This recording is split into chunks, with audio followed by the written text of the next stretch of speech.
Dokter nggak apa-apa digantiin kan dokter ya? Dok, batuk nih dok. Aku bisa lah beli headset kayak dokter. Saya yang diganti gitu ya. Cacar air Oke. 2 tahun yang lalu. Baru cacar 2 tahun lalu. Iya, lagi syuting tiba-tiba cacar air kan. Selamat datang di Duit, podcast yang membahas seputar pengelolaan keuangan. Dalam setiap episode, saya akan berbincang dengan bintang tamu yang menarik dan juga para expert yang akan menjawab segala permasalahan finansial. Bersama saya Deris Kita, inilah Duit. Bala Duit balik lagi, kita akan ngebahas seputar asuransi penyakit kritis. Nah, biasanya nih kalau anak-anak muda zaman sekarang tuh kan gaya hidupnya suka neko-neko nih, suka macem-macem. Jujur-jujuran deh sama aku Ridwan Remin, apa sih gaya hidup yang sekarang sebenarnya pengen lo rubah tapi belum kesampaian? Ada nggak? Gaya hidup yang nggak sehat ya? Yang nggak sehat dong. Yang ngerokok, begadang, ngopi, makan tidak teratur. Memang hidup saya tidak ada sehat-sehat ya kan ya. Tapi gimana ya, karena kadang itu menjadi bukan disengaja, tapi karena kerjaannya memang aktifnya malam, akhirnya kita jadi begadang. Terus karena kerjaannya belum kelar, akhirnya kita ngopi gitu. Terus kita suntuk jadinya ngerokok. Kadang pagi-pagi baru makan udah makan berat gitu. Harusnya kan sarapan yang enteng-enteng gitu ya. Tapi karena otaknya udah dipaksa kerja dari semalam, ya udah pagi-pagi langsung berat. Itu kan nggak sehat sebenarnya. Cuman ya akhirnya karena tuntutan pekerjaannya seperti itu, mau nggak mau gitu. Tapi cuma pengennya sih diubah jadi lebih normal. Yes, gitu. aku setuju sih, beberapa poin juga aku sama banget sama Remin. Kayak misalnya ngopi deh, kesannya kalau misalnya belum ngopi tuh jadi kayak ide nggak ngalir gitu. Padahal kalau kebanyakan juga pasti berdampak lah pada kesehatan kita. Baik juga. Dan ujung-ujungnya bisa nanti nyampe tuh ke penyakit kritis, amit. Tapi Bala Duit, kita akan bahas pertanyaan-pertanyaan lagi seputar asuransi penyakit kritis bersama dengan expertnya nih, Dok. Ada pertanyaan lagi kalau sekarang lewat Twitter nih, Dok. Pertanyaannya dia bilang begini. Bagaimanakah mekanisme buat punya asuransi penyakit kritis? Apakah sama saja dengan kalau misalnya saya membeli asuransi kesehatan biasa? Gimana tuh, Dok? Iya, ya ini menarik nih dia. Jadi prosesnya kurang lebih sama. Pada saat kita mau memiliki polis asuransi penyakit kritis, yang paling pertama perlu kita ketahui, perlu kita pelajari adalah perusahaan asuransi apa yang memang kita akan pilih untuk bergabung sebagai nasabah di perusahaan asuransi tersebut. Kemudian yang kedua, produk-produk asuransi apa saja termasuk produk asuransi penyakit kritis yang kita akan miliki. Sebelum kita punya asuransi penyakit kritis juga, kita juga perlu berpikir apakah kita sudah punya produk-produk asuransi yang dasar seperti produk asuransi jiwa dan produk asuransi kesehatan. Kemudian dalam melakukan pemilihan atau penentuan uang pertanggungan, kita juga harus memperhatikan kemampuan membayar kita, kemudian kebutuhan kita, dan mungkin juga kita lihat dalam beberapa tahun ke depan apakah kita bisa lakukan top up terhadap produk asuransi termasuk asuransi penyakit kritis yang kita miliki. Selain itu, ada hal lain juga yang cukup penting dalam menentukan apakah kita perlu untuk memiliki asuransi penyakit kritis. Seperti yang tadi Renin sudah sempat singgung, dia juga sempat singgung, apakah dalam keluarga ternyata ada sanak saudara, orang tua, kakak adik, ataupun keluarga kita yang juga pernah mengalami penyakit kritis, sehingga kebutuhan untuk memiliki asuransi penyakit kritis juga akhirnya semakin meningkat karena adanya risiko yang mungkin lebih tinggi daripada mungkin seseorang yang keluarganya tidak ada atau tidak pernah mengalami penyakit kritis. Dalam proses pembeliannya kita bisa menghubungi ke tenaga-tenaga pemasar dari perusahaan asuransi, termasuk di Manulife Indonesia, ada tenaga-tenaga pemasar yang siap sedia melayani kita untuk menjelaskan secara clear, secara jelas, secara lengkap mengenai produk-produk asuransi termasuk produk asuransi penyakit kritis yang di dalamnya ada daftar penyakit-penyakit apa saja yang termasuk, kemudian kondisi-kondisi apa yang mungkin tidak tercover di dalam asuransi penyakit kritis. Kurang lebih seperti itu sih dia yang perlu kita persiapkan dalam membeli asuransi penyakit kritis. Oke. Nah, berhubungan sama itu Dok, aku mau nanya, kan tadi ada juga ternyata penyakit-penyakit yang tidak tercover sama asuransi penyakit kritis. Apakah kalau misalnya kita mau baru pertama kali ikut asuransi, itu terus mau ngambil yang penyakit kritis, apakah yang kesehatannya langsung banyak yang tercover atau gimana tuh Dok? Sekalian atau enggak gitu Iya, ya? sekalian atau enggak? Betul. Ini penting. Kembali lagi, apa kemampuan kita dan bagaimana kebutuhan kita. Itu utama dan itu penting. Kemudian produk asuransi apa sih yang menjadi produk dasar yang harus kita miliki? Yang paling pertama yang saya sarankan, miliki produk asuransi kesehatan. Apalagi yang mungkin kita masih single ya, produk asuransi kesehatan menjadi satu produk yang penting. Mumpung masih muda, terproteksi dari sisi kesehatan karena risiko penyakit bisa terjadi kapan saja. Kemudian yang kedua, produk asuransi jiwa, terutama mungkin yang sudah berkeluarga, supaya kalau terjadi risiko akibat atau risiko meninggal dunia, ada perlindungan finansial yang bisa diberikan kepada keluarga, kepada istri, kepada anak, kepada suami dan kepada keluarga kita. Nah, setelah itu mungkin kita baru berpikir, oke, setelah saya sudah punya produk asuransi dasar, mungkin saya akan meningkat mungkin dari produk asuransi pensiun dan sebagainya, termasuk produk asuransi penyakit kritis. Memang tidak ada panduan, harus kesehatan dulu baru boleh penyakit kritis, atau harus jiwa dulu baru boleh penyakit kritis. Tidak seperti itu. Tetapi kita harus menilai kebutuhan kita sendiri. Kemampuan kita, kebutuhan kita seperti apa. Yang saya sarankan memang 2 itu dulu yang paling dasar yang kita miliki untuk kemudian beranjak ke produk-produk penyakit kritis. Nah, pertanyaan selanjutnya adalah dari Remin tadi, ada penyakit-penyakit yang tidak tercover. Sebenarnya begini, untuk produk penyakit kritis ada daftar penyakit yang di-cover. Nah, di dalam daftar masing-masing penyakit yang di-cover, ada kriteria-kriterianya. Saya kasih contoh misalnya penyakit jantung. Ya. Apabila mau seseorang misalnya yang sudah memiliki produk asuransi penyakit kritis, kemudian menderita penyakit jantung, apakah penyakit jantung yang diderita ini masuk dalam kriteria penyakit jantung yang di dalam daftar penyakit polis asuransi penyakit kritis tersebut? Misalnya, apakah memang itu bentuknya adalah serangan atau penyakit jantung koroner? Karena penyakit jantung banyak sekali, bisa di katup, bisa di ototnya, bisa di pembuluh darah jantungnya dan sebagainya. Nah, di dalam polis asuransi penyakit kritis sudah tercantum tuh spesifikasi dan kriteria penyakit-penyakit jantung yang seperti apa yang di-cover. Misalnya akibat karena sakit jantung dan dia harus melakukan bypass. Atau pada penyakit jantung koroner yang mengalami serangan jantung, ada pengukuran-pengukuran dari pemeriksaan penunjang seperti EKG-nya, nyeri dadanya, mungkin ada enzim-enzim jantung yang diukur. Nah, ini yang akhirnya menjadi satu hal yang penting karena dalam mendapatkan manfaat dari penyakit kritis harus memenuhi kriteria-kriteria tersebut juga. Gitu kurang lebih. Itu baru satu contoh loh, Min. Penyakit jantung. Iya. Penyakit lainnya kan mungkin ada banyak ya Ada yang banyak. kritis-kritis. Tapi intinya sesuaikan sama kebutuhan ya, dan kita sanggupnya segimana, itu yang paling penting sih. Betul. Di awal-awal ya. Dan kalau tadi dokter bilang kayaknya yang paling penting kita harus punya yang mendasar dulu, yaitu asuransi kesehatan dan asuransi jiwa. Terus kita kebutuhannya apalagi kalau misalnya sudah sesuai kemampuan kita juga untuk memiliki asuransi penyakit kritis, ya udah nggak ada salahnya juga untuk punya gitu ya, Min ya. Iya, aku yang dasar udah punya. Aku juga sudah punya. Tinggal mau naik kemampuannya belum ada. Nanti Yang kalau penting kemampuannya niat. udah punya, aku. Yang penting niat, Min. Iya, yang penting niat ya.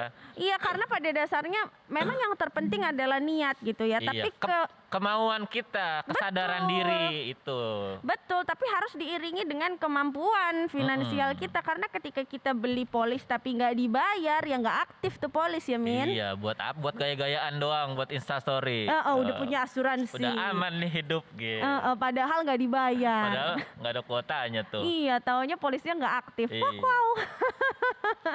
Jangan sampai seperti itu ya Bala Duit ya. Jadi mau asuransi apapun itu, baik itu yang dasar kesehatan dan jiwa ataupun asuransi penyakit kritis, yang pertama sesuaikan dengan kebutuhan kamu. Jangan lupa juga buat baca polisnya baik-baik dan bayar preminya supaya polisnya bisa selalu aktif. Ketika kamu tiba-tiba butuh, mau klaim, semuanya bisa berjalan dengan lancar. Iya, Gue tuh gara-gara nge-host di Duit, jadi tahu banyak banget. Iya. Tadinya tuh bodoh masalah asuransi, Duh, sumpah. aku juga jadi pengen banyak tahu nih Duit. Nah, asal kamu tidak menggantikan aku ya, Min. Enggak. Nah, Dokter nggak apa-apa digantiin kan dokter ya? Dok, batuk nih, Dok. Aku bisa lah beli headset kayak dokter. Saya yang diganti gitu ya. Jangan dong, kan dokter. Kalau Iya. dokter nggak bisa diganti-ganti. Oh iya. Kalau orang kayak kita masih bisa. Orang kayak kita mah banyak ya. Gitu. Nah, sekian curhatan aku dan Remin. Kita balik lagi ke topiknya, bahwa kalau misalnya tadi sudah disampaikan secara jelas gitu ya Bala Duit, kalau asuransi penyakit kritis itu mengcover beberapa penyakit kritis dan disertai keterangan-keterangannya. Cuma aku mau menambahkan beberapa info penting yang Bala Duit juga harus tahu.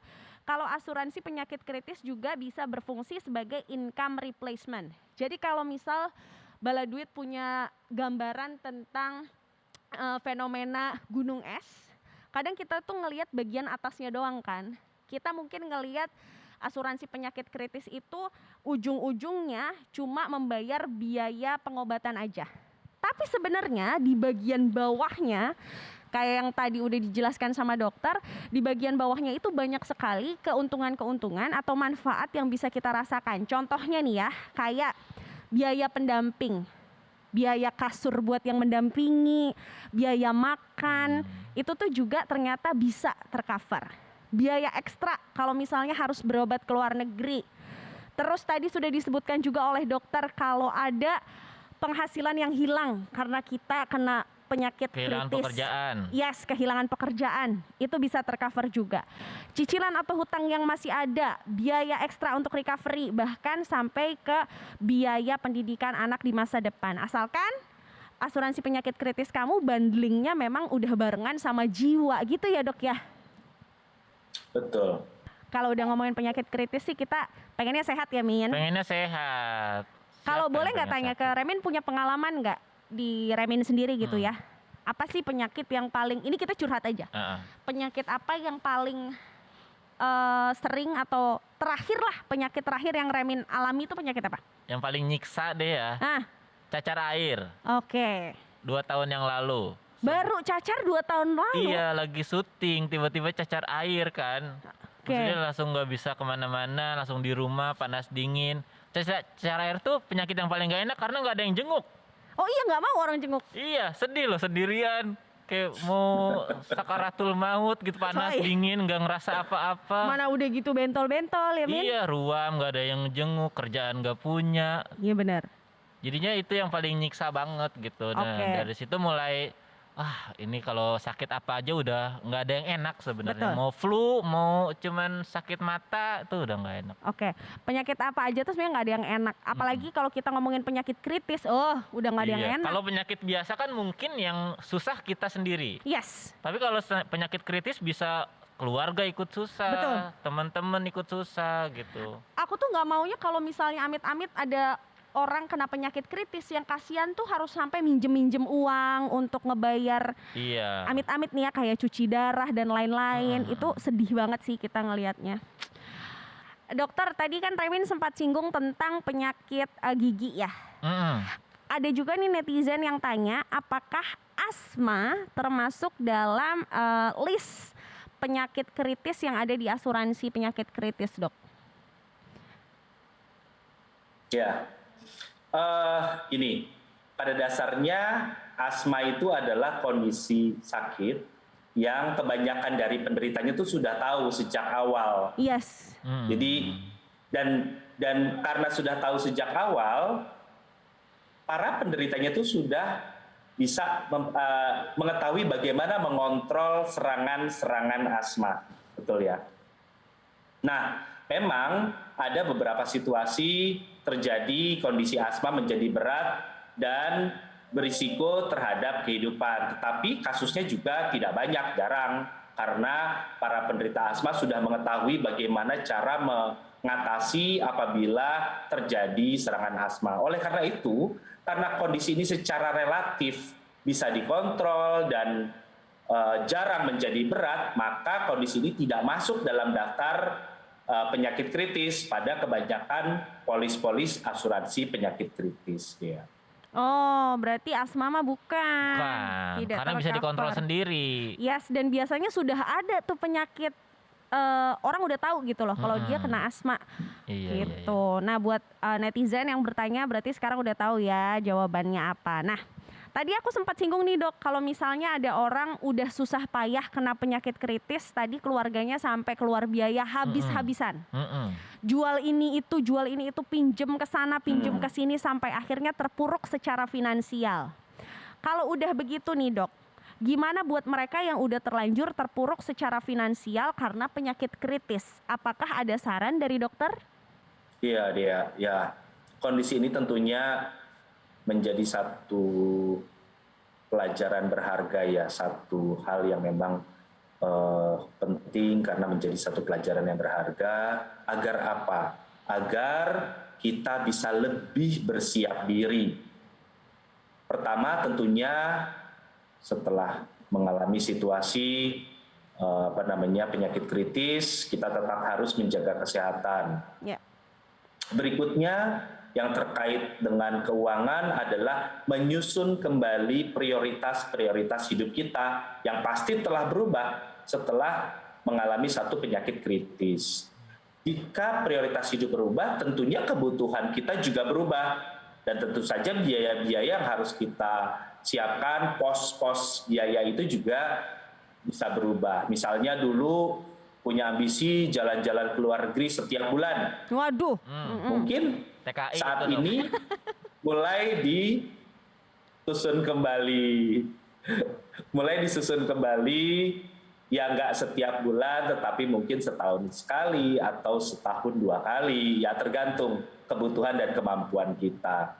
Dan dialihkan tuh yang biasanya buat jalan-jalan ke luar negeri setiap bulan, dialihkan dengan cara memposkan biayanya untuk olahraga, untuk mungkin pola-pola kehidupan lain yang sesuai dengan kondisi kesehatan yang dialami oleh orang yang pernah mengalami penyakit kritis. Nah, saat kebutuhan biaya berubah, ini saat yang tepat juga untuk berkonsultasi dengan perencana keuangan seperti di Manulife agar bisa dibantu. Contohnya dengan mempersiapkan diri, membeli produk-produk asuransi yang sesuai dengan kondisi yang dialami oleh seseorang yang sudah mengalami kondisi tersebut.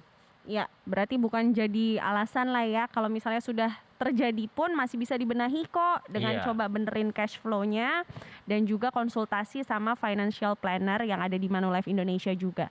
Jadi kebayang ya Min, kalau dulu tadi di contohnya kayak jalan-jalan ke luar negeri sebulan sekali Min. Iya, lebih ke ini sih, jadi bukannya terpuruk sih, saya jadi tersinggung sih kalau dengar ada orang sebulan sekali keluar negeri mah ya.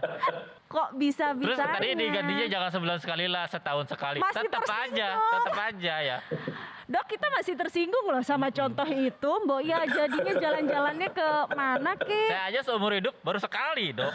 Jangan curhat dong Min. Tapi sama sih Min, aku juga bisa dihitung jari. Ya, apalagi sekarang lagi pandemi begini ya. Iya. Saya sih bersyukur jadi nggak ada orang yang keluar negeri. Iya. Gitu. Terus mungkin diperbaiki secara finansial, diperbaiki secara gaya hidup juga diperbaiki sendiri. Kayak tadi butuh apa, olahraga, ya udah olahraga, punya waktu dipakai pola tidur yang sehat, makan yang sehat gitu. Biasanya nongkrong-nongkrong berarti bisa dikurangin tuh, gitu ya. Iya, seenggaknya kalau dari secara medisnya masih belum mampu nih, ya secara sendirinya tuh udah ada usaha untuk memperbaiki kesehatan. Yes, setuju banget. Makin pinter saya nih. Iya, makin pinter Baru kan? Berapa menit ini? Baru satu episode. Ya, Dok ya, kan? saya udah mulai jago Dok ya. Saya takut posisi saya digantikan oleh luar biasa. Amin. Nggak mungkin gantiin Kak Dea, kan saya nggak pantas pakai kerudung. Hai coy. Nah Ridwan Remin, kalau dari tadi kita ngobrol, kira-kira kita kan udah sama-sama pakai asuransi kesehatan biasa. Iya. Kira-kira dirimu tertarik nggak untuk kayak coba deh, gua kayaknya harus menyisihkan buat asuransi penyakit kritis atau belum? Untuk saat ini mungkin belum, tapi karena udah tahu dan udah diberi pencerahan juga, mungkin setelah ini langkahnya adalah track record dulu nih. Oke. Ini kehidupan saya seperti ini tuh bener apa enggak gitu, resikonya apa sih di masa depan, terus sebelum-sebelumnya keturunan tuh punya penyakitnya apa aja, terus gaya hidupnya sama saya gimana. Nah kalau memang sudah ada dirasa butuh baru Bikin. iya, seenggaknya tahu dulu. Iya, paling penting tahu dulu gitu ya. Oke, siap. Dokter, terima kasih banyak ya untuk waktunya, kita ngobrol-ngobrol bareng hari ini tentang asuransi penyakit Terima kritis. kasih. Semoga dokter sehat selalu dan jauh dari penyakit kritis ya, Dok. Iya, semoga bisa jalan-jalan ke luar negeri Amin. sebulan sekali, dokter. Amin. Amin. Sama-sama Dea dan Remin. Terima Iya. kasih ya, Dok. Sampai jumpa di pertemuan berikutnya ya, Dok. Terima kasih. Min, terima kasih banyak juga udah menemani aku ngobrol-ngobrol Sama-sama, Kak Dea. topik yang cukup berat ini. Luar biasa. Cuma asik juga ternyata kalau misalnya kita tahu tentang asuransi penyakit kritis. Makasih Iya. ya, Min. Sama-sama. Semoga sehat selalu, Amin. lancar rezekinya, stand Amin. up-nya lancar, segala urusannya lancar pokoknya. Amin, terima kasih. Oke, Bala Duit, tadi sudah kita bahas, kita kupas tuntas tentang asuransi penyakit kritis. Yang terpenting sesuaikanlah asuransimu dengan kebutuhanmu. Jangan sampai ketika nanti kita butuh, malah kita nggak punya apa-apa ya. Jadi tadi harapannya sudah jelas dikupas tuntas oleh narasumber dan bintang tamu kita. Untuk Bala Duit yang punya topik-topik yang pengen ditanyakan seputar literasi finansial, ataupun Bala Duit punya request kira-kira bintang tamu siapa yang mau dihadirkan ke sini, apa Remin lagi gitu ya. Iya. Jangan lupa Nanti saya yang request lah. Oke, berarti jangan lupa kirimkan requestan kamu itu ke Twitter dan Instagram kita di @duit_metro_tv. Untuk Bala Duit semua, jangan lupa untuk like video ini, untuk share video ini sebanyak-banyaknya ke teman-teman kamu, dan bisa subscribe YouTube channel Manulife Indonesia. Banyak informasi menarik seputar finansial di websitenya Manulife Indonesia. Kamu bisa mampir ke situ juga. Nah, Bala Duit semua, jangan lupa jaga kesehatan, jangan lupa lindungi dirimu dengan asuransi kesehatan. Sampai jumpa di Duit.